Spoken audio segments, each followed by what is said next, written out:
Spoilers and Fandom is like a book club for geeky stuff. Join us as we delve into the depth of our backlogs and sift through the games, comics, shows, movies, and books that we haven't checked out yet. Hi everyone, welcome to... Spoilers and Fandom. Yeah, and what episode is this? It's like 27, I think. Yeah, I think 27. Yeah. And today we're talking about Memories of Ice, which is the third book in the Malazan Book of the Fallen series. And we are going to do the spoiler-free episode first. Today, I am Hell's Knight, as opposed to yesterday. Today, I'm Hell's Knight, aka Suj, and we're joined by... Mr. Dean, Ahmed Dean. And Agri. And Hillary. Yeah. So we have 4 people today, which is why the audio is going to sound a little different.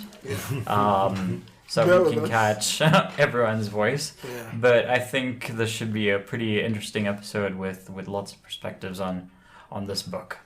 Yeah. And today, also, we got a lot of comments on our previous episode, which was the Deadhouse Gates episode. And we're going to actually read some of those out. Yeah. The first one was actually James Charles Boylan. He was saying that memories of ice, Grimm equals memories of ice for the win. Yeah. Now, without spoilers, Yeah. right? Yeah. Do you agree with this? Yeah. Me, not so much. For one reason, I'll actually tell you why. No, 'Cause but I found don't this spoil book. though. Yeah, Don't no spoil. spoilers, but Yeah. I found this book. Yeah, I found this book very, very grim. It's much darker very than the rest. heart-wrenching. Yeah. Yeah. For me, it's much darker than even Deadhouse Gates. And Really? even you remember when I said during the whole chain of dogs, like the whole run, Yeah. the whole issue of those guys going through the desert and everything, Yeah. I felt like that was bleak Yeah. until this book. Yo, this book shocked me. Let me say. Okay, fine. You guys agree as well? I agree, totally agree. At Okay. some point, actually, it feels like, to an extent, the things that are happening here, Yeah. and I'm trying not to spoil this, but it feels like having gone through the second book, you're already desensitized to part of the stuff that's going on in the third. And that now, for me, just made it feel even stronger that whatever is happening in the third book is really painful. Really, really painful. For me, I didn't. And that's more because of the pacing of this book. It's really fast-moving, whereas Book Deadhouse was like a slow slog. It you know, like if Deadhouse Gates was like Dark Souls, this is like a more actiony game. is the way.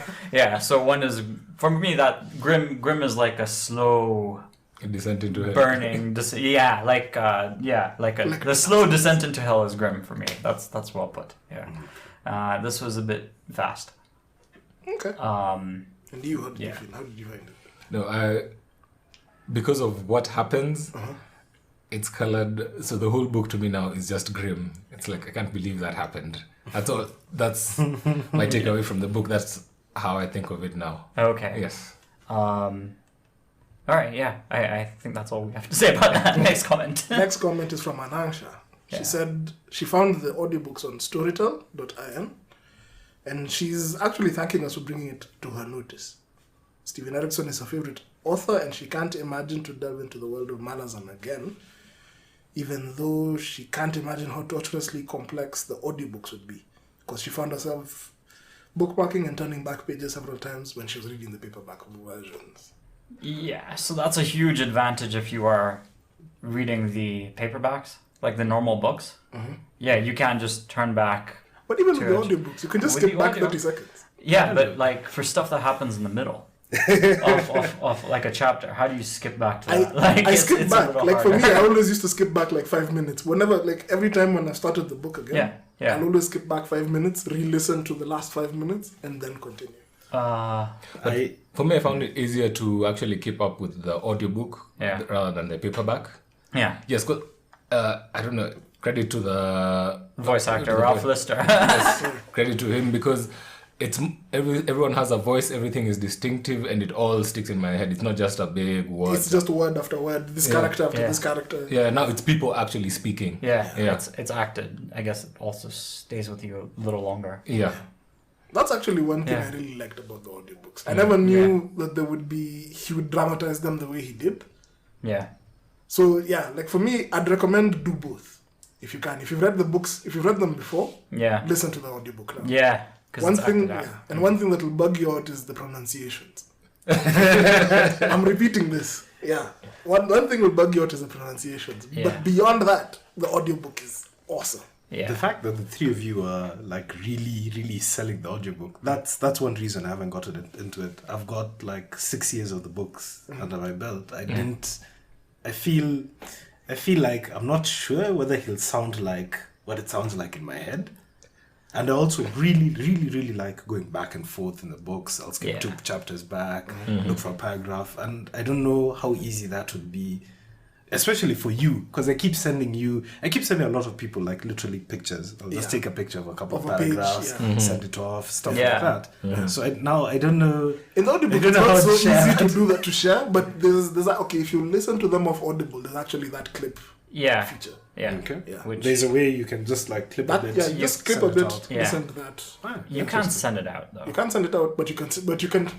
When I'm with you, I can show you. You can, You can okay. listen. Okay. Yeah. I'll have a listen. I think just to allow really me to experience something else. Yeah. A different way of, I guess, getting the book. Not even that. Like if you're really busy, to be very honest, if you're really busy and like, even if you're doing other things, let's say even if you're gaming or something, play the audiobook in the background.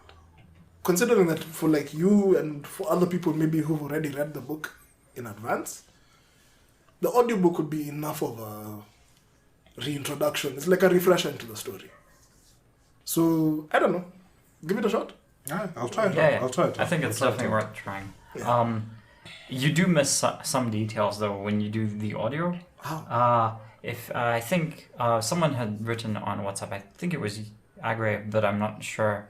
They sent a picture of again, this isn't really a spoiler because it's something small, and if you haven't read the books you won't know what I'm talking about the Spirit Walker actually touching Fiddler in Dead House Gates. Someone sent that to us on WhatsApp. He just And keeps quiet. no, I don't know if it's a spoiler. If you have no idea about the book, It's okay if you know the books. It won't. Yeah. I'm guessing though someone won't come and listen to this without having gone through the book itself. No, but even you're not going to understand what it's not. Because it makes sense in the context of the what was going on. particular book. So we said we were sure that guy did not touch Fiddler. Yeah. And to oppose. That day I begged to oppose. and it turns out we were wrong. Yeah. Because there was like a bit where that guy actually does brush up. Just the thing is, you're so caught up in the discussion of should this guy touch him or not, that you're focused on. Yeah, he didn't let the guy touch him, but earlier on or later on, he did actually touch the guy. So. Like that isn't captured as well, I think, in audio because it's sort of like a play, and you wouldn't notice like an interaction like that prior. And I think one of the last comments we have is by Hugo Arregui. I'm hoping that I haven't butchered your name, but Hugo says the problem for him was that as time goes on, you forget about the previous books. So he read books 1 through 6 in one go. Then stopped. Damn. Props to you. Then he tried 7, it was impossible. Yeah. Then he tried again from the beginning. Yeah. He read 1 through 8 again. And he was happy that he did that. And he enjoyed them more the second time around. Yes. But he stopped there. And he's worried that he'll have to start from 1 or maybe 2 or 3 when he decides to come back. He enjoys the books, but he's doing this thing by a month, literally over a month, where you'll have to reread all those books again. He's saying he's not very sure. But Anangsha also comes back and says she read books 1 through 10 and it was a life-changing journey. She wants to reread them and she'll start with the audiobooks. Yeah. Sorry. So, I mean, what do you guys think of Hugo's thing? I think that's a good point with the books. I agree with him. Yeah. Because I've done that. You're someone exactly that. 1 through 8 and then you stop. I did 1 through 6 because actually I think 1 to 5. Yeah. Because 7 and 8 weren't out yet, and I didn't want to get into 6 without having that. Yeah. Now, by the time they came out, the Oh, people- you were reading them as they came out. So by the time they came out, there was no one around who was reading. So I started again, and at this point now I began convincing the people around me. Let's read. No one read. I got until 8. Then you guys showed up, and Hila especially, finally agreed to read it. And basically, about 4 months ago, I started again from the top. And for those 4 months, actually up until now, I've read book 1 twice, book 2, 3, and Memories of Ice. I think I've done the last 3 chapters about 6 times now.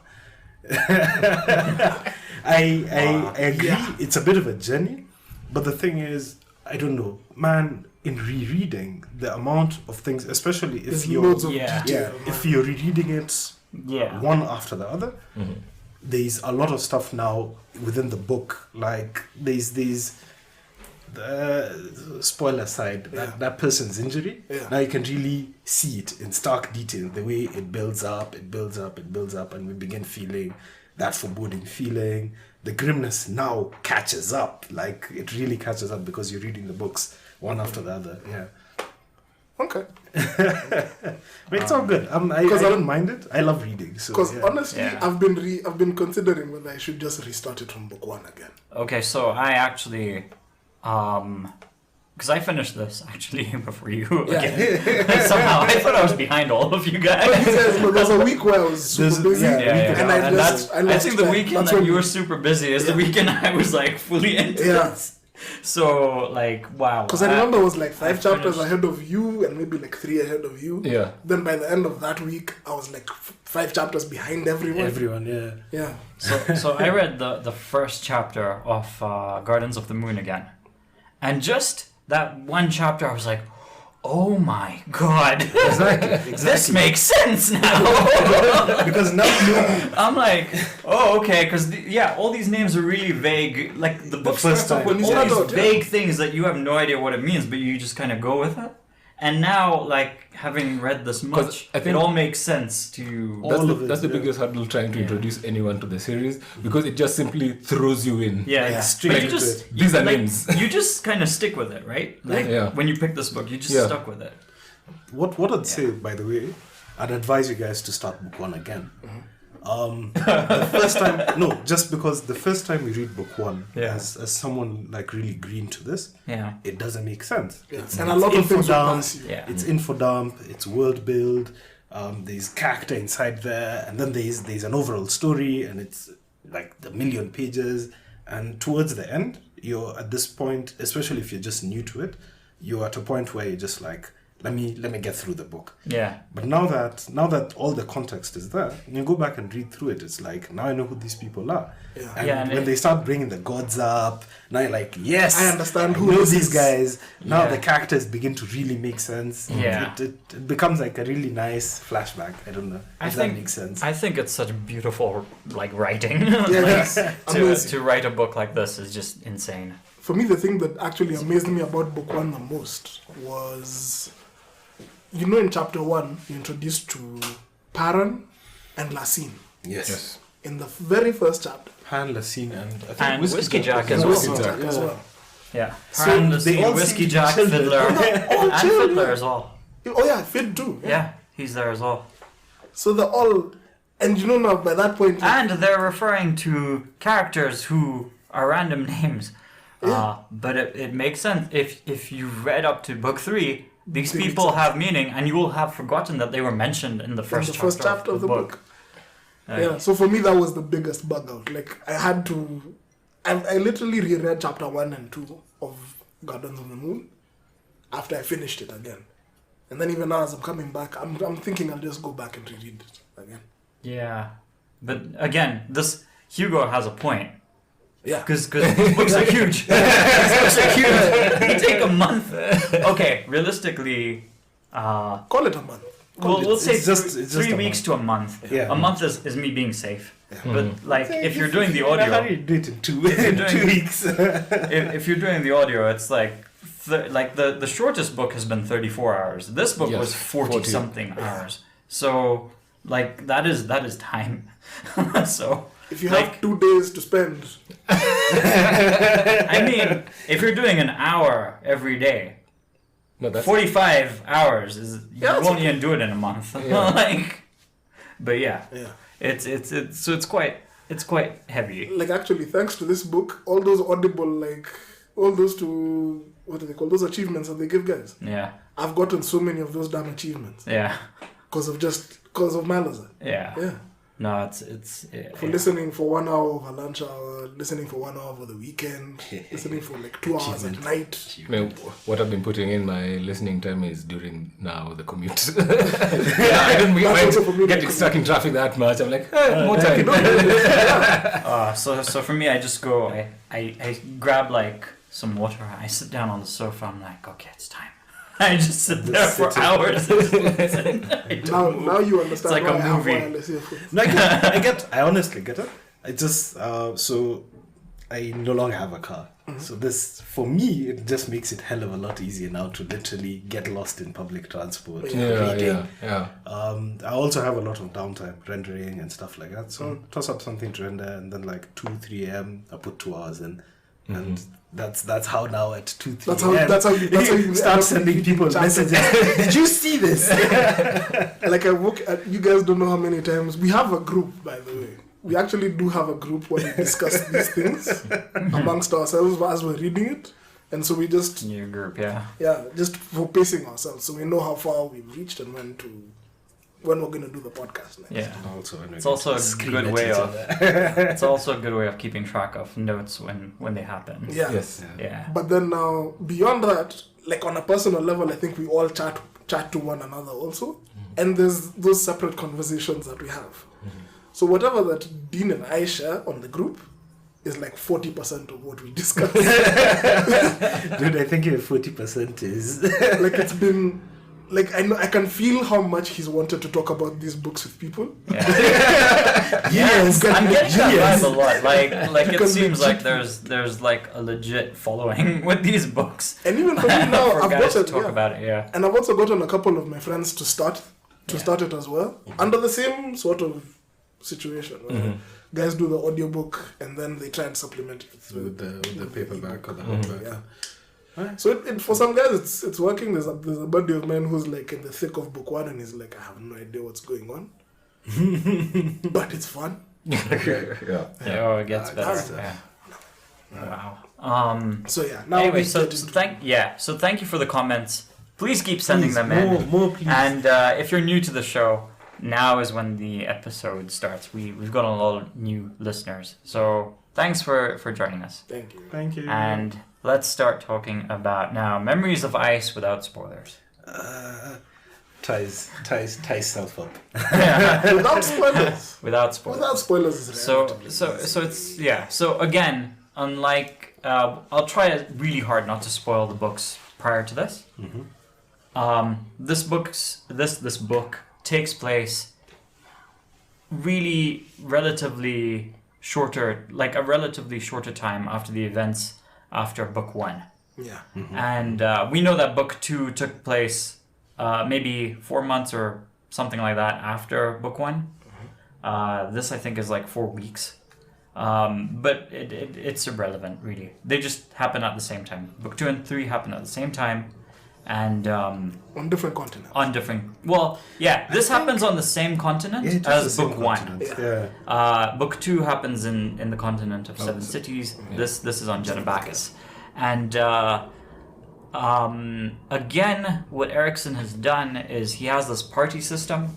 Squad system. He does. But this time round, there's only so we get a lot of returning characters. I'd say like a majority of the people in this book are returning characters. Yeah. As opposed to Book 1 and 2. Dead House, where it was like Only just a handful of returning characters. Yeah. This one's like mainly returning characters from the first one with some new additions. So I guess we can talk about the first bunch of new characters we meet are Gruntle.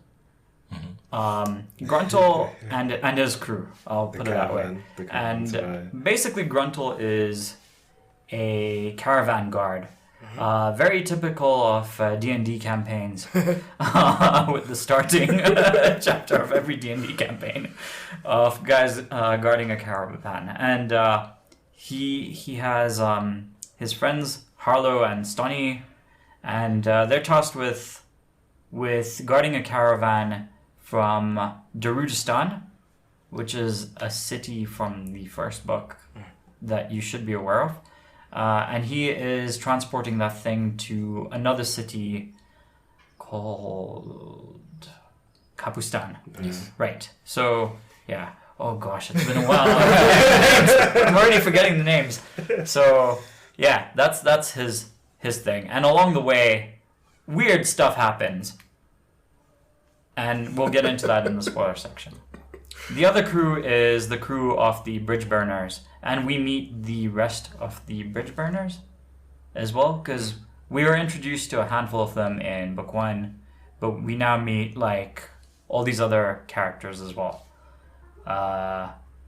And then we also meet, there's also another squad with Tool, yeah, and someone else who is also a returning character from the first book, who we thought might be dead or we knew was alive. But yeah, they team up along with a new character called Lady Envy and a new race called the Segula, who are basically a race of Vega. Are they a race or just ultra Klingon Vegas. like I don't know. it just sounds like super soldiers? Because I still think They're so I'd say bad. the But they're human. Mandalorians. They're- I think they're- they're Mandalorians. They're basically. human, but Yes. I don't know. They just don't feel human. They Yes, don't. they don't feel. They feel quite superhuman. They feel Klingon, yeah. Yeah. No, they are human. Sorry. So, but I mean, they're on a secluded island. Maybe another nationality, I guess, Segway. is a better way of putting it. yeah. Yeah, a Well, new yeah. nationality. Saguli, yeah. Yeah. So there are a lot of nationalities in this book as well, as we learn. In Kapustan as well, there's the other squad of a team of mercenaries who are defending Kapustan, who have been contracted. And the The Great two Sword. swords. Yeah, they're called the Grey Swords. And so, unlike the other books, this one also has this overarching story. Like in Memories of Ice, it's like the continent is being invaded by a hostile empire called the Panyan Domin, and they are going to go and attack Kapustan. And so everyone's plot in this book is basically Get to something to Kapustan. do with getting to Get to Kapustan Kapustan. and helping or stopping or something like that. And that's mainly how the plots go. And they go a little further. Some having the plot of dealing with the Panyan Domin in a very direct way. Some of them just dealing with defending Kapustan, etc., etc. That's it. Did I miss anything? No, you've captured everything without spoiling. Yeah. Yes, without spoiling. Yeah, that's because all the other details now Are spoilers. are Yeah. spoilers, Yeah. And again, Heaton, this. Sorry. Trots, Heaton. The Yeah, broadcast. he's a bridge burner. no, We no. also meet. Yeah. He is a So bridge burner. this book, we also get a lot of, like, basically all the questions that we had in the Dead House Gates episode, because we asked, you asked the question, what are Warrens? We asked the question, what is the Imperial Warren?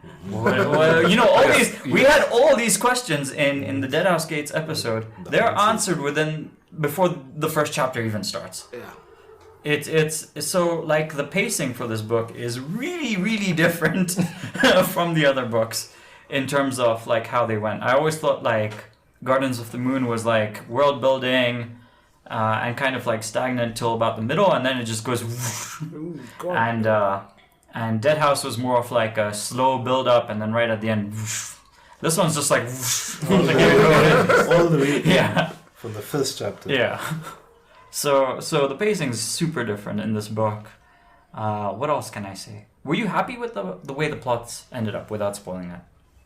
What I'm happy about is we got quite a lot of explanation of like the world and how things work and how Yeah. things have come to be. How I like when I get answers to questions that I've had. Yeah. And to give them this early makes me wonder what more he How has. much more? Yeah, you have more questions now, don't you, as well? Yeah, like how much more is going to give now in the following books. Yeah. Yeah. We'll talk about those questions that are answered because they're really awesome. But I think it's a nice surprise when you get to those parts Yeah. without expecting them. It was for us.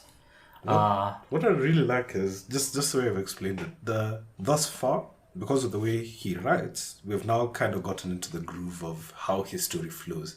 Yeah. We'll stick with the first squad, more or less. Then go to the second, go to the third. Yeah. For a lot of these guys, some of the stuff they're doing is either like literally opposite to what the other squads are doing. Others Or are it's doing the same. convergent. Exactly. Yeah. It's convergent or it's divergent. And that really helps the story move. As you said, the pacing is much faster in this book. Yeah. Events seem to be happening a lot faster. But I think I feel like it's less of the pacing is faster, it's just that more stuff is happening. And since Yeah. a lot of the world building was already done, the book is just going ahead. Yeah. He no longer has to slow down to explain stuff.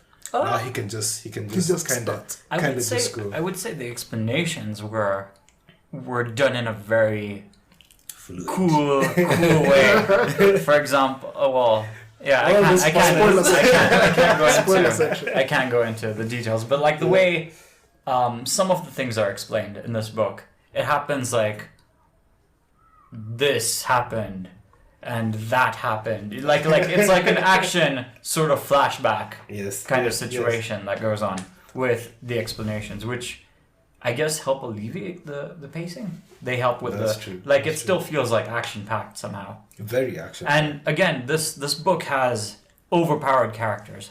They make a comeback. Yeah, they weren't there as much in Deadhouse Gates. They are here in full force. And then also for me, in a another big thing about the way the story is told. There's a thing that Erickson does that I really like, where right before he introduces somebody who'll do something major in the story, he'll give you a chance to see their background.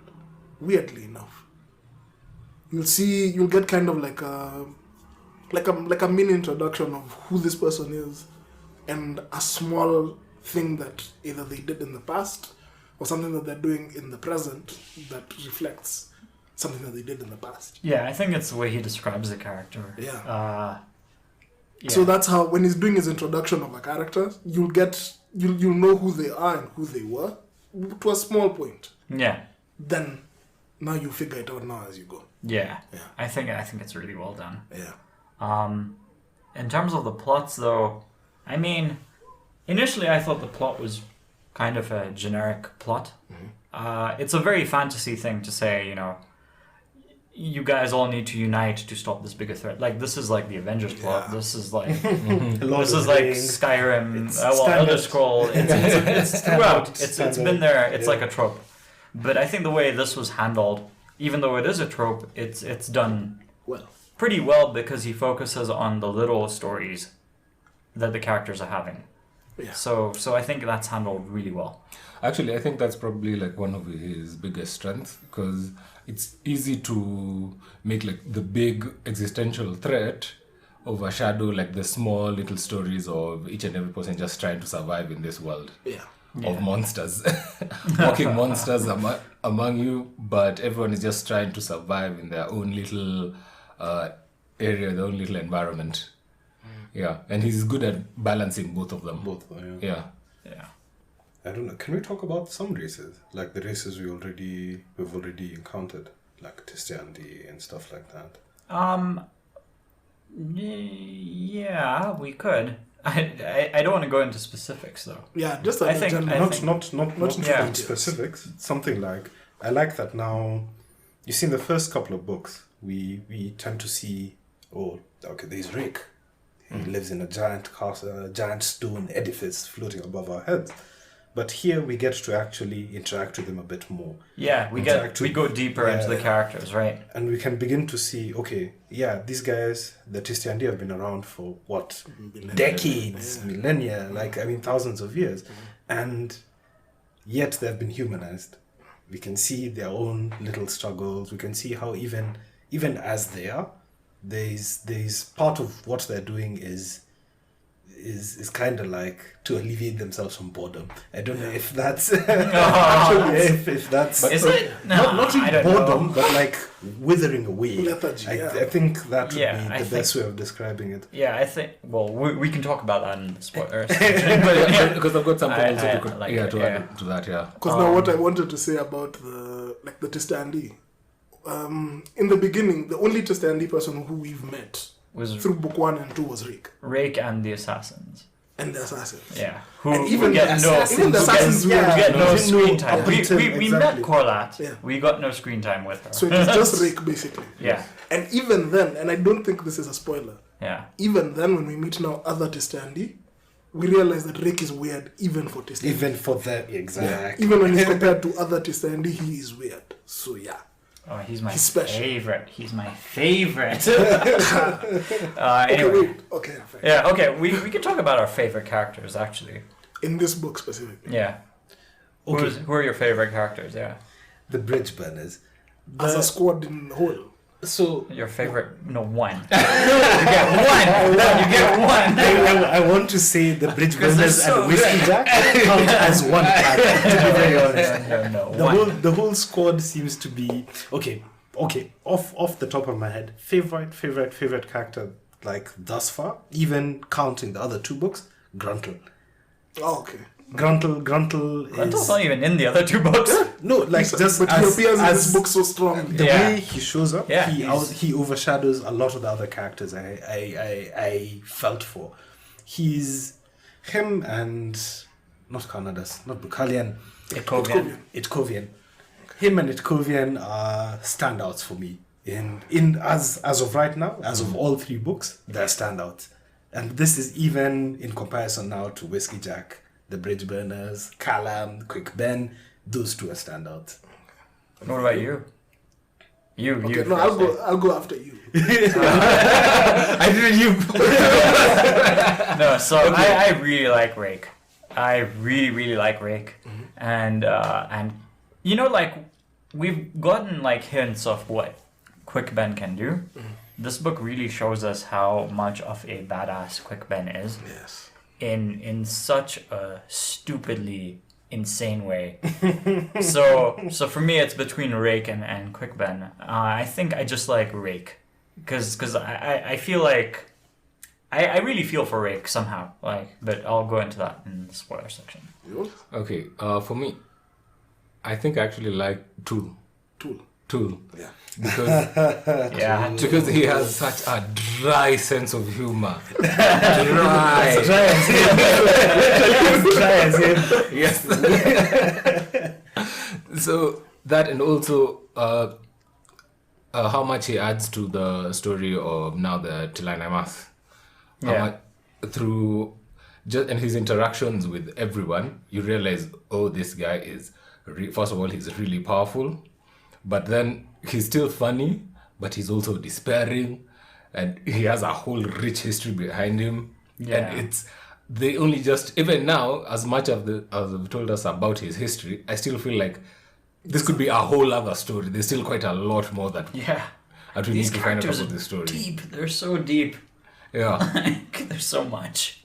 For me, in every book I've had a special character. Yeah. Like I've not through book 1, my favorite character was Rick. Book 2, it was Coltain. Yeah. Then book 3, I wanted it to be Whiskey Jack. And then It ended up not being Whiskey Jack. why? What happened? Of all the people who you think I liked in this book, who do you think I liked? Itkovian. Kaladan. I loved Caladan. Man, Caladan made me so happy. Yeah, he is. Like- he is awesome. It's just like I totally understand why he's Rick's equal. Yeah. Why he's a warlord. Yeah. Yeah. Because now in the previous book, Yeah. book in one. Gardens of the Moon, they talk about Rick as like being the figurehead, Yeah. Yeah. and Brood is now his warlord. Yeah. So in my head, I believed like, okay, well, Brood is whatever. Second in He's the command or second in something command. like that, yeah. But And no. No. These God people no. are- God no. Like, this is gonna go in the spoiler section. I think Brood can take. I think Brood can actually take Rick in a fight. I don't think so. I think Brood can take it. I think they can fight it out, and it would be a fight, not a rout. But I honestly don't know who'd win between the two. Yeah. I think Brood can. I think Brood can take Rick. Yeah. I don't know, man. Dark Oh, kind of thing. I forgot to mention, we also got the return of some favorites from book 1. Cropper. Oh man, I love that dude. The whole Daru squad, man. I love Yeah. those guys so much. Yeah, Oh, and man. yeah. Well, okay. Well, Okay, yeah. there's a few more from that squad, but we'll save that for the spoilers. But okay, but since this is not really a spoiler because it's Crapper, Yeah. we all know him.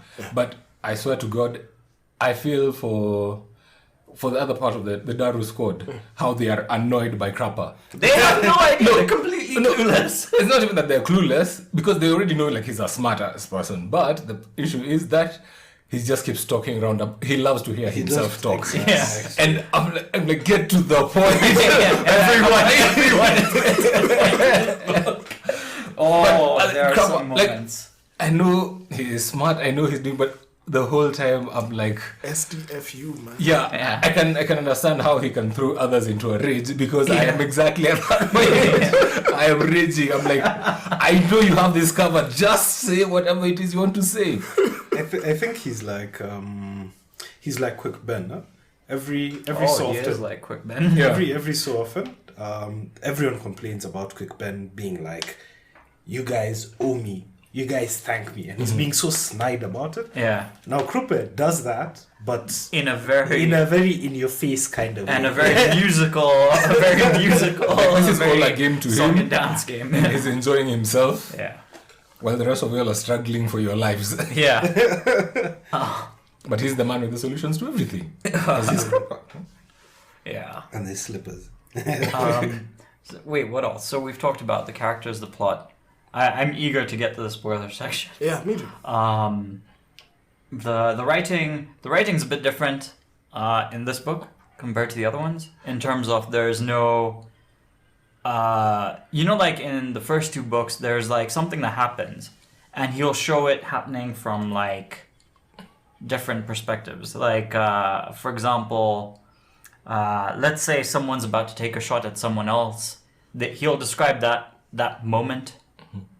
And then he'll move to another character who's seeing that maybe happening in his field of view, but like he's dealing with his own stuff. Like there's no like simultaneous, multiple perspective action. I think the bits in this one. The best example, at least in the previous book, Did House Gates, was when Rick transforms into a. That's Sorry, no, that's the first Gardens. one. Yeah. But then we see it from this perspective of now the thief. Or even that whole thing up on the roofs of Darujistan. Yes. There's none of that in this Crocus. book. Yeah. Oh, Crocus, young man. Crocus, Rallic, all those dudes. There's not, so that's different in this book. But he does something else that's kind of different as well that I really liked. But it requires spoiler talk, so I can't Sorry, guys. touch that. But yeah, the writing is still really The good. writing is 100%. I'd say the pacing is a lot better. I'll say this. And there's like a lot of epic moments. Yeah, there's a lot of epic moments. If you're actually... And a lot of anime moments. A lot. If you're a fan, yeah, if you're into this whole like grim fantasy vibe, this Wiz has it in spades. Yeah, but also cool. It's also really cool. It's very cool. But It's there's, cinematic. but there's very many characters in this Man. book. Like I think it's just because we're now used to it, having read two previous books. But in this book, I feel like there's been a lot of characters. Yeah. At least, okay, like I'm trying to compare to like even Gardens and Dead House. No, there's a lot more people in this. There's a lot more guys involved in this, Important and a lot more important, more powerful guys involved in this story. Yeah. Yeah, because like by the time we get to now, the other crew that you were saying with the Segula. Yeah, Envy, the doggies. Yeah, that's a group that honestly, Can have a book on their own. that's an army. Just so you know. Oh yeah, it's Those are two armies. But spoiler section. yeah, It's 3 armies, by the way. It's literally 3 armies. that is insane. Like this book could have easily just been their story, and we wouldn't have cared. We wouldn't have had any problem with it. Not at all. Yeah. Not at all. Yeah, we this pick book any paid side. off. It really did pay Yeah, off. pick any side, And and it can hold the book on it its will own. hold the book. Yeah. But there's some things towards the end that I wasn't a fan of. Mhm. I'll save those We'll for get spoilers. that. Yeah. Yeah, I'll rate. Okay, if we do we rate it? Well, let's see. We've talked about pacing, character, da. You talked about overall flow. Talked about favorites. Yeah, I think we can rate it. Yeah. About it? I'll rate this pretty much the same as I rated the last one. I think an 8. I can't go higher, Yeah. but I also don't want to go scoring lower. system. Yeah. I also don't want to go lower. That's my issue. For me, this was an 8 for most of the book, and then it went to a 9 at the end. Yeah. I give it an 8. I think this was one of the most consistent books for me. I felt like the end kind of compressed things a bit based off of how much time we had in the beginning, but I also think that we had a lot of time in book 1 and book 2 that now it kind of feels like some things are being resolved and it feels like they're kind of being resolved a little faster than I would think them to be. But this is just book 3. We have, more to go. Exactly. I have another 7 more to go, so there might not be any resolution. I give it a solid 8. I'd also give it. I'm with Hila where I want to give it a 9. I want to give it a 9, but I have issues with things that happened. Yeah. Okay, can I give it a 0.5? Like an 8.5? Yeah, that's fine. Yeah, sure. Yeah, just like I want to give it a 9, but an 8 is good. Commit. Okay, yes, I'll give it a 9. Oh, thank you. I'll give it a 9 Committed to me. because I loved how they've given explanations of the world. Because it's questions that I needed answered, and they've answered them, and still they've given me fantastic action, and they've teased two other races that are insane. That are straight up insane, and I can't imagine them coming into any conflict on whichever side. Wait, I know one of those races. I don't know who Yeah, the second spoiler- race spoiler- you're talking spoiler about. Okay, but one we'll, ra- yeah. yeah, spoiler section. Yeah, we'll Yes. save it for that. Wait, what did you rate it again? Give it a 9. 9. Oh, you give it a 9. So there are 2 9s and 2 2 8s. 9s and 2 2 8s. 9s, 2 Yay. 8s. Okay.